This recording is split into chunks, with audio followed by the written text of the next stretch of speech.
welcome to tonight's recap of American Idol. It is Detroit Part 2. They're still at the Fillmore Theater. Week 2. So, historic Fillmore Theater. The show started off really fun with a performance from Aretha Franklin. She looked great. And she sounded great too. Yeah.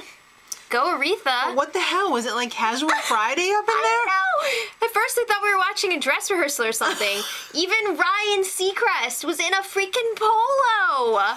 Come on, some of the contestants had on tuxes, for crying out loud, and you're wearing your skinny jeans and a t-shirt? Did he throw up on his suit 10 minutes before the show? I don't know. And yes, I am wearing a blanket gown. It's freezing. It's casual Wednesday. All right, well, it's Motown night as well. I love that. Love Motown. Love it. Unfortunately, 4 of these jokers are getting cut. That's a pretty hefty cut. It is a big, hefty cut. So let's just get right into the performances. The only people who got to perform tonight are the top 8 guys. So if we talk about them, they're in. They're through. So the first one that is safe is Daniel Seavey. Daniel Seavey, we're going to talk about him the whole thing because it was crazy. But let's talk about his performance first. What's so freaking funny, Daniel? He performed How Sweet It Is by Marvin Gaye. I didn't think this was a great song choice for him. There were a lot of really low parts, and when he sings those low notes, it just gets too inaudible. It was not a good arrangement for him. It was not a good song choice. I love that song, but it just wasn't working for his voice. He was too happy for this song. It's a happy song. He was just, it wasn't in sync, trust me. I don't think it was his best. But his best part of this episode was like every time someone was done performing, they showed them, backstage so that they could say a comment to the camera, but like all the other contestants were around them. So every time, Daniel Seavey was like...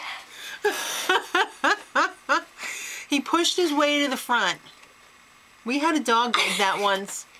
It would always push its way to the front of the line when it was feeding time. It was very, very entertaining tonight. It was. All right, let's move on.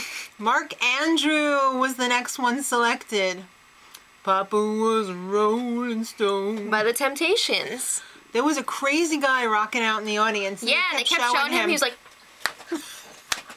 ow. Don't hurt your brain. I did already. Unfortunately, during his performance, the sound in the theater was not balanced. I feel like it's been like that for a lot of the performances. It's kind of hard to hear the contestants over the band. I don't know why it's so off balance, but... I mean, I'm sure it was great and all, but it was a safe song choice. It wasn't anything new there. Which is unfortunate because he has that really special sound in his voice. He could have been great. He needs to just, like... go for it. You know what? Maybe he doesn't want to peak too soon. Could be. I don't know. That's very important. Ray Von Owen was up next. He sang My Girl, also by the Temptations. And Derek Jeter. I thought he sounded great tonight. He was really great. And J-Lo was right. Those pants, that hat. When he pulls out that falsetto. Yeah. He was really great. He was one of my favorites of the night. Yeah. Adam Ezegelian was up next. I'm so happy he made it through. Me too. He sang a slowed down version of I Want You Back by the Jackson 5. He sounded great. Yeah, I thought he sounded really good, but I wasn't a huge fan of that arrangement.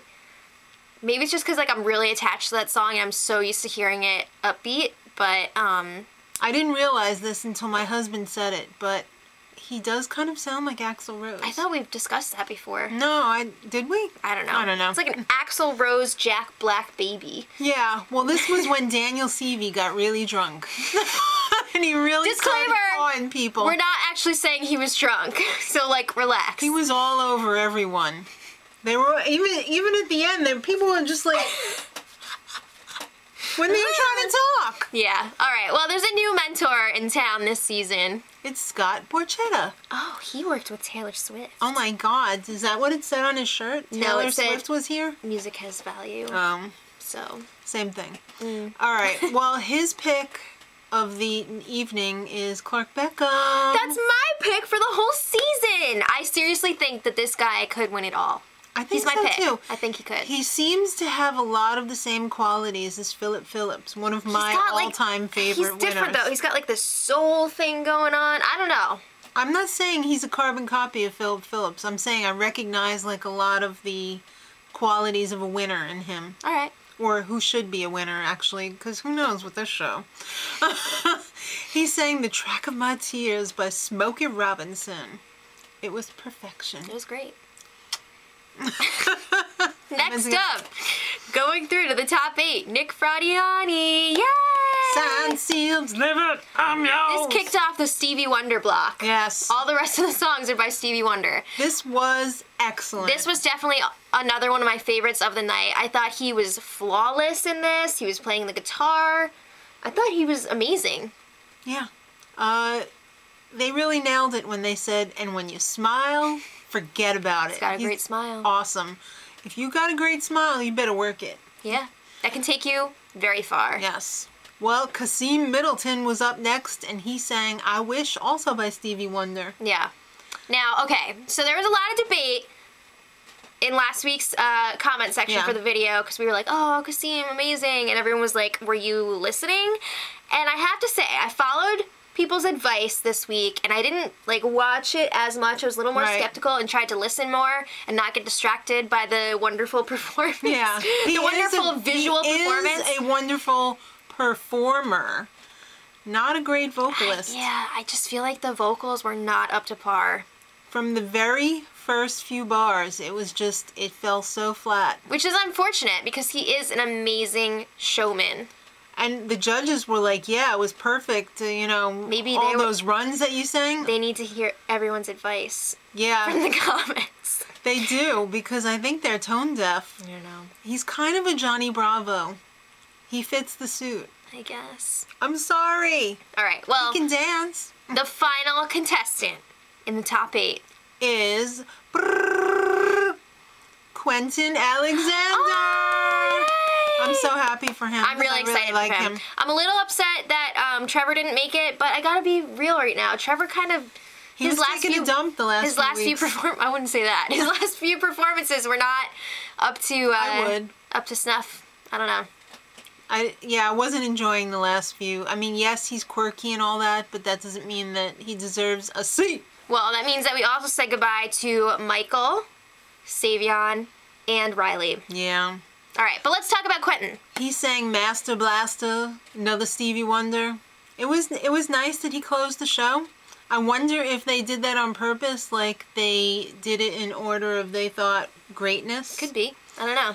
I mean, I thought he sounded wonderful tonight. He sounded wonderful. No, I think he could have been better, though. I did don't notice his performance was a little bit lacking. I don't think it was the best song choice for him. Yeah. But well, I thought the song choice was good. I don't think his heart was in the whole performance. Could be, yeah. Because he was like stressed. the judge just pointed out. He was probably freaking out being the last guy called. Yeah. So let us know what you guys thought in the comments. Who was your favorites of the evening? And are you ready for tomorrow? Yeah. Are you ready for some ladies? They're going to get cut. Who's getting cut? If you want to leave that in the comments too. Or who were your favorites tonight? And until next time, much love. Edit.